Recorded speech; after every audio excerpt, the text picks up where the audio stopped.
Red Bull are in the throes of a high-profile scandal, as the only team principal that Red Bull Racing have ever had stands accused of inappropriate and controlling behavior towards a young female colleague. What are the chances that the young lady at the center of the accusations is featured in a team photograph like the one posted on Red Bull Racing's website? Or some other team picture disseminated throughout Red Bull Racing's digital footprints? There are at least a dozen or so young ladies in the Red Bull Racing team photo posted proudly on their website, so we leave it up to our viewers to decide. There are those in the picture who know the answer, and that is the conundrum for Red Bull. When did they know, and what did they do? Why did the young lady not feel that she could report the inappropriate behavior to anyone at Red Bull Racing, in Milton Keynes in the UK, and was compelled to report the matter to Red Bull headquarters in Austria? Never in our wildest dream could we imagine the possibility of the image of Christian Horner and the Red Bull Racing team providing so much schadenfreude. The thought of Red Bull Racing having to purge their digital footprints of any images of their married team principal, with and without his young accuser, is just too much to bear. Christian Horner has written himself indelibly into Red Bull Racing's history, as the only team principal and youngest ever to lead the team since inception. Now he stands on the verge of being forced out for behaving inappropriately towards a younger and subordinate female colleague at the very least, or at the very worst, behavior reminiscent of Harvey Weinstein, should other young ladies come forward. Let no one be in any doubt, the accusations leveled against Mr. Spice have sexual undertones, otherwise there would be no case to answer. If anyone has any doubt that the accusations leveled against Ginger Spice's husband have a sexual undertone, then all you have to do is go onto X, formerly known as Twitter, or read the coverage of the launch of Red Bull's new car by the BBC, John Malone's Bent Broadcasting Corporation.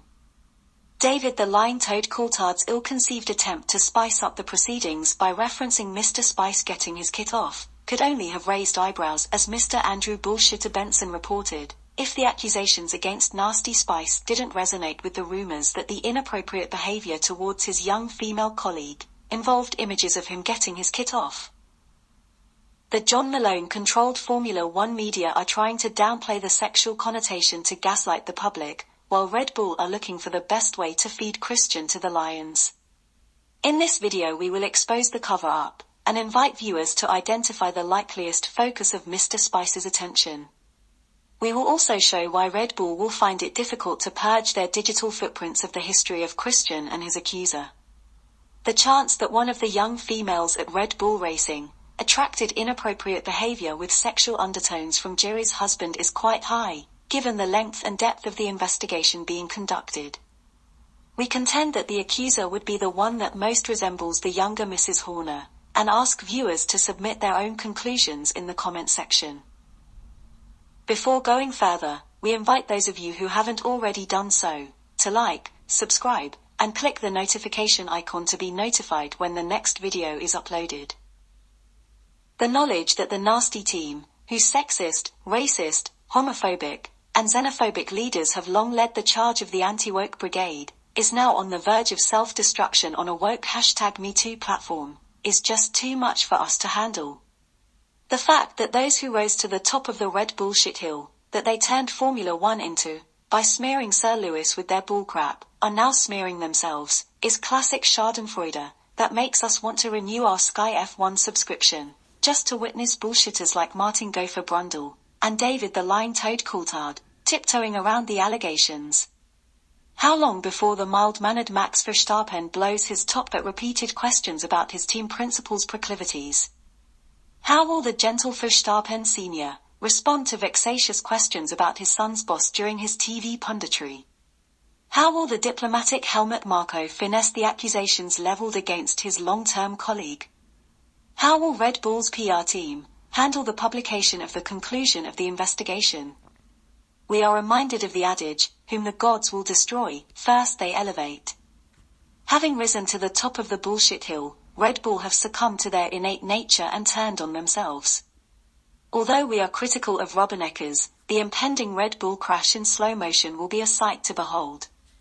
How long before we start seeing images of Christian and his accuser, reminiscent of Prince Andrew and the young girl that Epstein trafficked for his pleasure?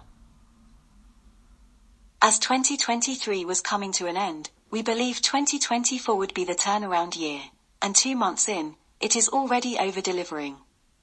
Manchester United are starting to rumble, Piers Morgan is starting to crumble, Sir Lewis is dumping the sheep in wolf's clothing and heading off to Ferrari, and now Red Bull are crashing in slow motion.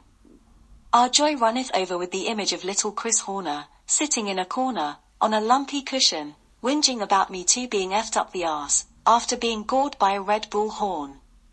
Let no one be deceived, Red Bull have headbutted Christian Horner up his backside, so hard that he has been catapulted into the stratosphere, to the extent that one would be forgiven for thinking they have given him wings. He is now feverishly looking down from great heights, for a soft landing, to cushion his fall from grace, as he plummets straight down to earth, to eventually roll down the bullshit hill that he climbed so fervently. The vain attempts to represent that the allegations are simply about management style will be as futile as the attempts to represent that Michael Masi was entitled to rig the race in Abu Dhabi in 2021. Any contrived conclusion that Horner's actions were down to him going rogue will be as credible as the conclusion that Masi was a lone rogue operator. Perhaps John Malone can once again prevail on Toto and his wife to rescue them by crying wolf about the lone rogue operator narrative, as they have been known to do in the past. After all, who better to cry wolf by attributing the obvious evidence of inappropriate behavior towards a female colleague in F1 to a lone rogue operator than the champion of women's roles in motorsport, who attained the illustrious position of the highest-ranking female in motorsport, by attributing the collective theft of the 8th title of her long-term friend, an only black driver in F1, who happened to be driving for her husband's team, to a lone rogue operator. At the very least the Wolves will be able to take some comfort from kicking Christian Horner on his way down. Given how Toto and his wife cried wolf over the theft of Lewis Hamilton's 8th title, and Susie's alleged defamation, selling the narrative of Christian Horner as a lone rogue operator will be another feather in their cap, despite the fact that the other key leading figures in Red Bull are steeped in misogyny and other unsavory traits that lend themselves to the accusations made against Mr. Spice. Verstappen's dad is a renowned sexist with a history of physically abusing women, including Max's mother. He has repeatedly attempted to coerce Red Bull into supporting only his son. Max himself is renowned for his offensive remarks, and he routinely attempts to coerce the stewards into unjustly sanctioning his rivals when he is behind during close races. His Orange Army of supporters are notorious for their sexism, racism and homophobia. Helmut Marko is equally at home in this odious Red Bull environment which was birthed and nurtured by their late co-founder. For the record, we are not aware that Susie has reached out to Mr. Spice's young female colleague, despite her claims to be championing women in F1. Susie's silence is particularly glaring, given that a brave young female has come out to make such a bold accusation. Regardless of the fact that an internal investigation is ongoing, there is every need for the accuser to be supported externally under the circumstances. The truth of the matter is that there must be a sexual element to the charges, otherwise there is no case. Susie more than anyone else is acutely aware of how internal processes can be subverted. We all saw as Red Bull, led by Christian Horner, and ably supported by Jonathan Wheatley, coerced Michael Masi into committing the most despicable robbery in sporting history. We all saw how John Malone subsequently coerced the FIA into rubber stamping the robbery, and then coerced the F1 media into gaslighting the theft. It is not news that the late Red Bull co-founder routinely used his immense advertising budget to bully and control event organizers. F1 has routinely faced accusations of racism and sexism, and it is not news that Red Bull and their founder are at the top of the pyramid, leading the charge of the anti-woke brigade. Red Bull, their main sponsor Oracle, and F1 have a history littered with sexism. So what is news is that the Glass House Red Bull Austria headquarters has decided to lob stones at the Glass House Red Bull Racing UK headquarters in Milton Keynes. Susie can protect her position with her employer, at the expense of the young female, who must be going through a traumatizing experience as much as she likes, but the whole world is watching. We on our part can't help looking forward to the forthcoming exchange of stones, which will ultimately damage Formula One's reputation, and that of those who watch silently from the sidelines. We take this opportunity to urge the young female to seek independent external legal counsel, as we urged Sir Lewis back in 2021. The ongoing attempts to smear her reputation will only increase as the scandal continues. It would appear that the death of the co-founder has created the space for this young female employee of Red Bull Racing in UK to lodge a complaint against the all-powerful Christian Horner with the Austrian headquarters.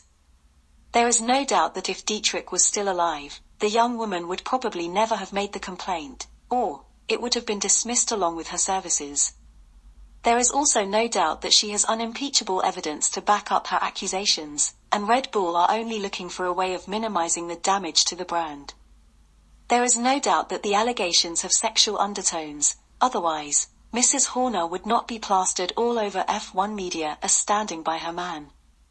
Surely, if it was purely a question of management style, her husband would simply take his supposedly winning management style to other teams who would be clamoring for the services of such a proven champion. The Spice Girl brand forged on the wings of girl power is now at risk, with Mr. Spice accused of inappropriate behavior towards a young female colleague. Should Mr. Spice be retained, the damage will linger like a bad smell of a cover-up. Should he be expelled, the damage will explode and raise questions about the systems that F1 teams have in place to handle inappropriate sexual behavior in the workplace. Should more accusers surface, the damage will worsen and raise questions about referrals to the police for criminal prosecution. Whatever the decision, Red Bull will be gored by their own horns. What joy! Couldn't happen to a nicer team. Will Mr. Spice start to look like Prince Andrew as further details of the accusations appear in the public domain, or will he start to look like Harvey Weinstein should other accusers come to the fore? My oh my. Talk about perched on the Red Bull horns of a dilemma. Christian Horner was simply a figurehead who was prepared to do his master's bidding at all times and at any cost. Now that his master is dead, he's about to discover that his services are no longer required. Red Bull's attempts to curb the monster that they created will cost Formula One dearly, as we warned them back in 2021. Uneasy lies the head that has been wearing the crown that they stole from the black champion that they accused of being too woke. The monster that they crowned then in Abu Dhabi is now coming home to roost. If John Malone is as ruthless as he is made out to be, then he has no choice but to kill the monster, otherwise the monster will continue to destroy F1. Oh, what a tangled web we weave, when first we practice to deceive,